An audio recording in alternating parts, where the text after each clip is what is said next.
Hi, and welcome to day 27 of our Elul New Light activation here in Israel. It's Wednesday night. Rosh Hashanah is Friday night, which means that we have Thursday and Friday left of Elul. Very, very little time. Of course, Elul is the preparation, the completion of the past, but the energy will shift. So I really strongly encourage anybody who wants to take advantage of the remaining 48 hours, less than 48 hours here in Israel until a brand new year with a brand new destiny, I really strongly suggest that you make a decision and a commitment and follow through with that to actually do something to align yourself with what it is that you truly, truly desire. So I'm going to put a question on the virtual table here. If your input genuinely will make a difference. In other words, if how you position yourself now in these remaining 2 days will actually impact what comes into your life in the coming year. As we say, we should be written and sealed in the book of life for a good and sweet year with revealed good physically and spiritually. So that goodness, that sealing is actually real because the old year is zeroed out.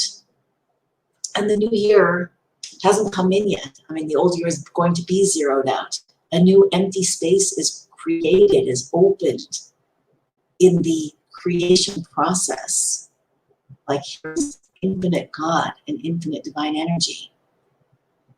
Underneath, around, inside of, way beyond, infinitely beyond, and above everything. And then there's a flow into our own existence, the spiritual worlds and the physical world and everything that we've been experiencing in the past year and throughout all the years, but especially in the past year. We want to take stock of that and where we've been with that, because you can consider yourself like a channel, like a radio tuning rod, or like a funnel that's receiving divine energy and flowing it through into the world in a particular shape and form. So if you change the shape and form, if you change how much you can receive, or in what way you receive, how much you can flow, or in what way you flow. In other words, as you change yourself, you're going to change your destiny. You're going to change those vessels that will allow something new to come in from that 0 point. So basically, there's a 0 point in open space that's about to be created on Friday night. Literally. This is as deep as it gets, where the Creator literally removes all of the previous destinies on an individual basis that were meant to happen in the year and opens up the field for a new connection to be made that will create a new destiny. How much does that new destiny in the new year need to look like the past? Yes, it's built on the knowledge of the past and the work of the past and the sacrifice of the past and the learning of the past and the contributions of the past, the wisdom of the past, all of that. But in terms that collectively, and even collectively, even our collective is made up of all of the individuals, put together into one great combined vessel to receive the new destiny, to receive the new light. And how are we going to receive it? We're going somewhere, and it looks like we're going to get there pretty soon. But how it's going to happen, how gloriously, how quickly, how painlessly, how magnificently, with how much healing, with how many miracles, that to a large degree depends on us, because it has to flow through us. This whole project God is working on, that we're working on, that the soul keeps coming into bodies for, throughout all of the incarnations, throughout all of the generations. This whole project is called Dira D'Tachtonim. It's a dwelling place for God and us in this physical world. What does that mean? That means in you. That means you have to be a sanctuary. You have to be a place where the divine can reside and be comfortable and be fully expressed. And I do too. And we all do collectively. And fortunately, on this deepest level, one person, really deeply connected, really deeply transformed, can make a difference for everyone. So it doesn't have to be everyone. People often ask me, like, how can it be the world's so full of, like, you know, of negativity, of evil even? How can it be that the world is moving toward redemption? The answer is, first of all, that's very superficial. You see it, it's leaving, not coming. All the negativity, all the darkness, it's on its way out. That's why it's so visible. It's coming up from underneath the surface, like pus, you know, when it comes out of the wound, it looks horrible, but that means it's leaving the body. You know, when you have a cold and you're blowing your nose, although that mucus and all that bacteria, it's going out. So we want to really realize that it's leaving, not coming in, that which we're seeing. And yes, it's messy, but when we connect on deep, deep level, within a little inner space, we become really an open channel for things to flow through us, that which needs to leave and that which needs to come in. And because on that level we're all connected, it doesn't take that much of a shift deep inside. Like, it's like when you have a real profound, you know, if you've ever had the experience in life where you've had sometimes, you know, when you'll have a problem, you'll try to deal with it over a long period of time. Maybe you make a little progress, maybe you don't. Then one day, you know, you try this, you try that, you try the other, you learn, you fall, you get up. One day you have this insight, this aha, and you realize, wait, I've been going about this all wrong. And then you make that little final shift and the whole thing opens. That's where we are right now. We're not starting from 0. We're not starting from 1, from 10, from 100. We are, as they say, midgets standing on the shoulders of giants, but we're not even midgets. We're just at the final stages of this whole process. And therefore we're also, it takes just, you know, when the let's say the boulder is positioned, you know, you get all the way up the mountain and now it's at the edge of the cliff and you're ready to push it off. It's not the same amount of work. Even if it still isn't rolling, at some point it just takes that little push. That one last person has to give it the little push and it starts rolling down the hill.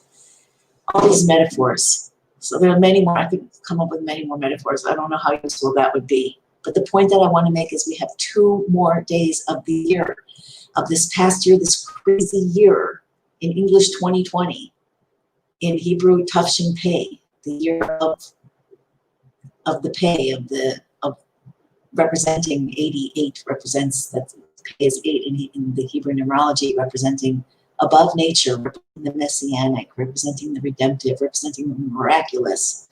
And what's happened is, if I would draw a picture, I haven't found my markers yet, so in this move, but anyway, I would draw a picture of like divine light, like 3 strata, 1, 2, 3.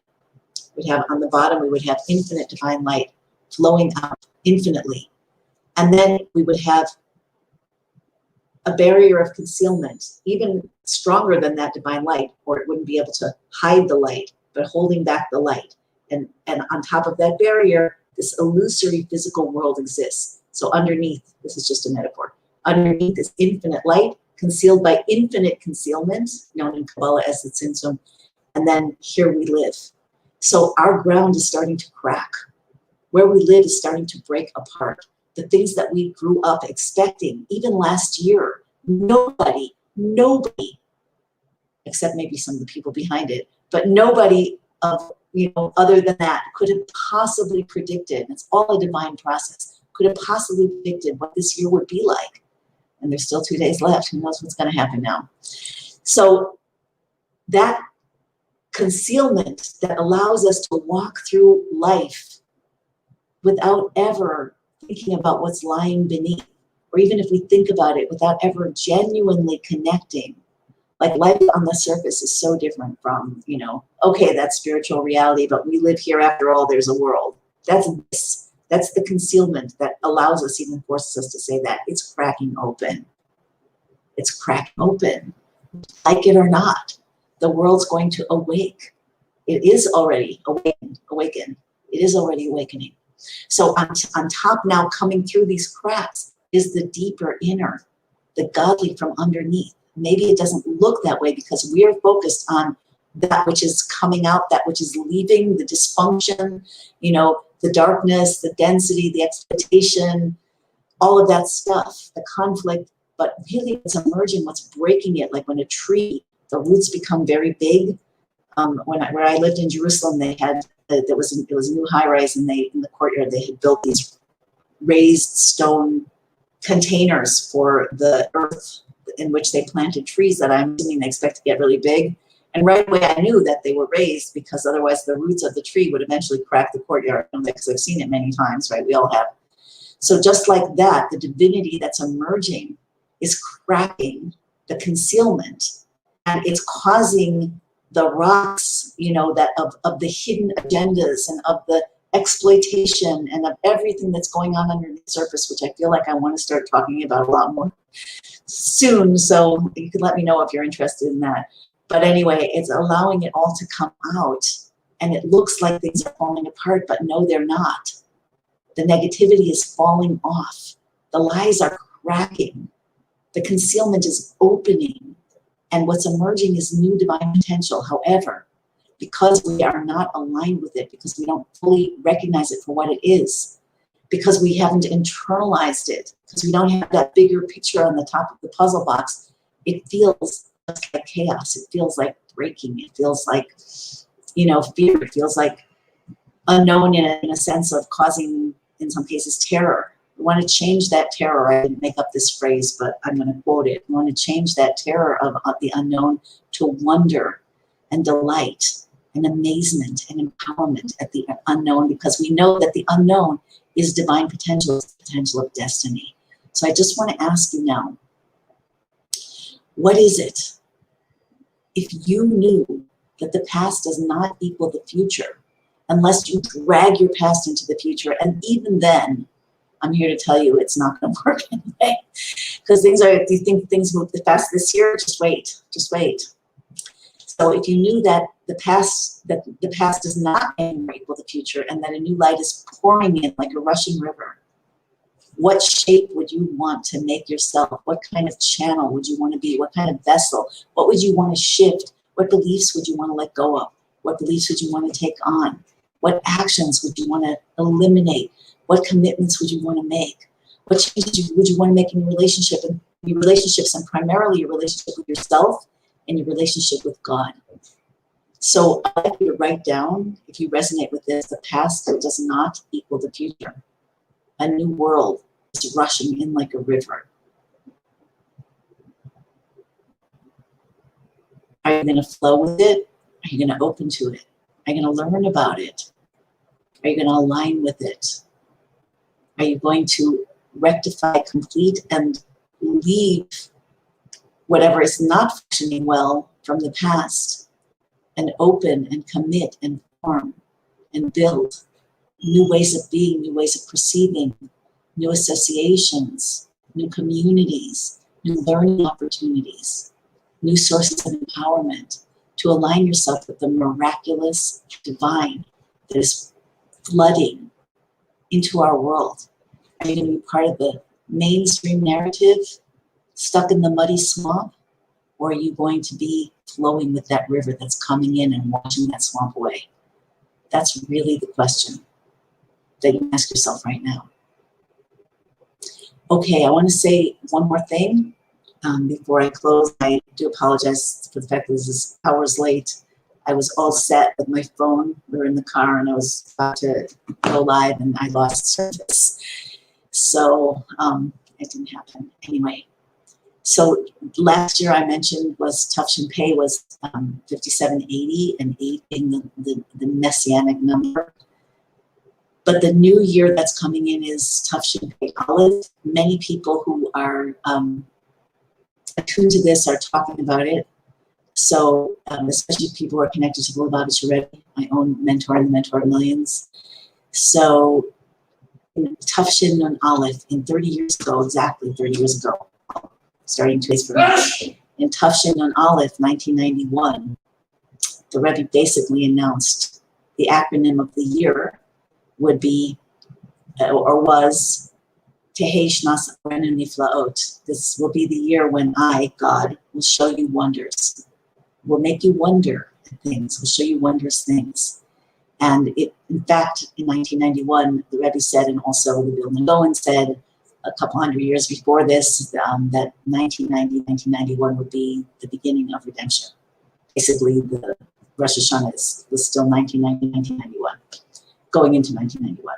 So that process began in this, really the redemption began with the leaving of Egypt, the exodus from Egypt, in the in the, like they say in Hebrew, dull in the cosmic sense, in the greater sense, but in a specific sense, in terms of this final redemption, the Geula HaAmitis VaShlema, the true and complete redemption, it began more or less 30 years ago.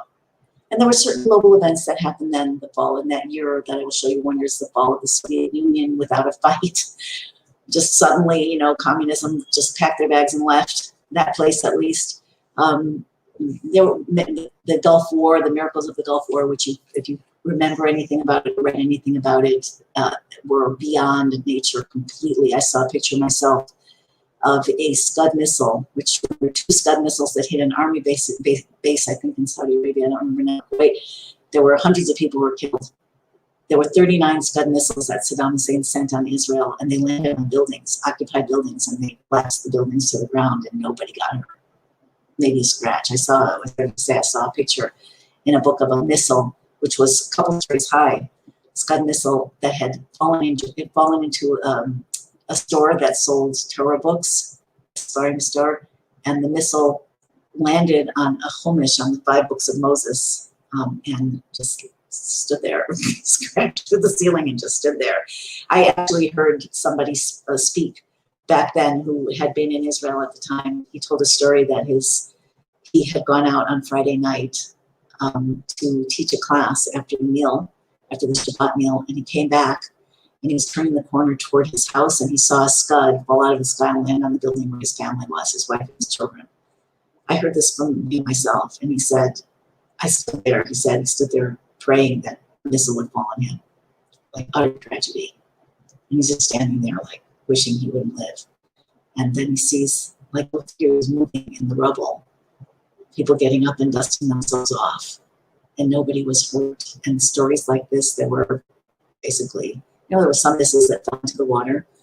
Most of them hit targets. Saddam had threatened or promised that he would burn down Tel Aviv, and he sent a missile that actually hit the main gas line in Tel Aviv and could have destroyed, I don't know, the entire city. But it just happened to be that there was a problem with the gas, so they had turned it off. They were working on repairing it. And story after story after story of things that aren't actually possible yet happened. That was the year that I will show you wonders, Tavshin on Olive. So 30 years down the line, starting in 2 days, we're entering what some people are now calling the sister year to Tavshin on Olive, which is Tavshin Pei Olive, which is the year that, rather than Arenu Plaot, I will show you wonders that begin with a nun. It is Arenu Plaot. It's the same word, I'll explain it in a moment, but without the initial letter nun. The letter nun has a variety of meanings, both positive and negative, mostly positive, but it's basically in Hebrew, the nun at the beginning, that letter na, at the beginning of the word makes it passive tense. It makes it personal and more like passive experiential. The same word, plaot, without the nun in front, it's exactly the same word. Again, I'll tell you what it means in a second. Without the nun is far more powerful. So what are plaot? Plaot is the plural of the word pele. What is the word pele? First of all, a pele means wonder. But what is a wonder? A wonder is something that is too sublime, too imperceivable, imperceptible, too impossible to actually be experienced. It's something that is way beyond the physical and yet occurs. Way beyond the possible and yet occurs. Something that just can't be comprehended, is beyond anything that we know as humans in this world. So it is this year will be a year. That year, 30 years ago, was a year of wonders that kind of enclosed themselves in nature, and that it would have been possible if you weren't really tuned in to not so much notice or to attribute more to natural means. This year is predicted to be a year where we will have naked wonders, blatant wonders, like the Arizal, one of the holy founders of Kabbalah, actually the founder of Lurianic Kabbalah, Rabbi Isaac Luria, who actually lived in the city in Tzfat and taught in the city.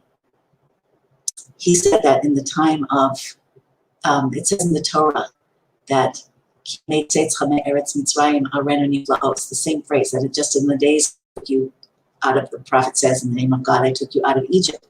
in those days, in the time of redemption, I will show you wonders. Arenu niflaos, the exact same phrase as the year 30 years ago. I will show you wonders. But the Ari said that hundreds of years ago, that in the time of the final redemption, which we are in now, the wonders that we will experience will be wondrous compared to the wonders of the Exodus from Egypt. Like, you think we're just going to have a recapitulation of the splitting of the sea and the 10 plagues and Moses' staff turning into a snake or whatever it was that happened then, that level of wonders? No. What we're going to experience is going to be wondrous compared to that. Impossible compared to that. So that's this idea, that's this energy that's coming into the world now of Arenu Niflaot, Arenu Plaot. Touch and pay Aleph, I will show you wonders. So in the last 2 days of Elul, my strong suggestion to you, my strong encouragement to you, is to ask yourself, what is it in you that is resisting that could align with that? What is it that needs to be cleaned up or opened up for that, the possibility of an entirely new state of reality, an entirely new divine order to come into the world? What needs to be shifted? What's up for being shifted? And do it in connection with God, because that's the ultimate wonder. The ultimate concealment, like I said, this thing, is that the reality is nothing but God and divine presence and divine love, but it's covered up by this layer of concealment on behalf of our co-creative participation over the millennia. And it's ending now, it's climaxing now, I should say. So you want to, in anything that you do, you want to become as conscious as possible of the fact that everything around you, in you, in front of you is God, and be personal about it. For the next 2 days, Melech Basadeh, the king, the creator, is still in the field, still accessible, still connected, still enticing, still, standing and just waiting for you to approach him in a love relationship, even in your dirty clothes. So, semi-final warning. This is the time. I'm going to leave it at that. And I want to wish everybody, I'll be on probably tomorrow and the next day even. And that'll be the end of the 30 days. But meanwhile, I want to wish everybody, Sima Tova, you should be written and sealed in the book of life. The Shana Tova Misuka, for a good and sweet year. What is good? You can have good that's concealed. It's good for you, but maybe it doesn't feel so good. But sweetness, when it's good and sweet, it's not concealed. It's good that feels great. And that's a good and sweet year. Tova Nirava Nikla, the good should all be revealed and visible and obvious as good. Physically and spiritually, in a way that the physical and spiritual not only don't contradict each other, but enhance each other infinitely. The more spiritual, the more abundance. The more abundance, the more godliness. The more holiness, the more transformation. Amen. King Hiratzon. See you tomorrow.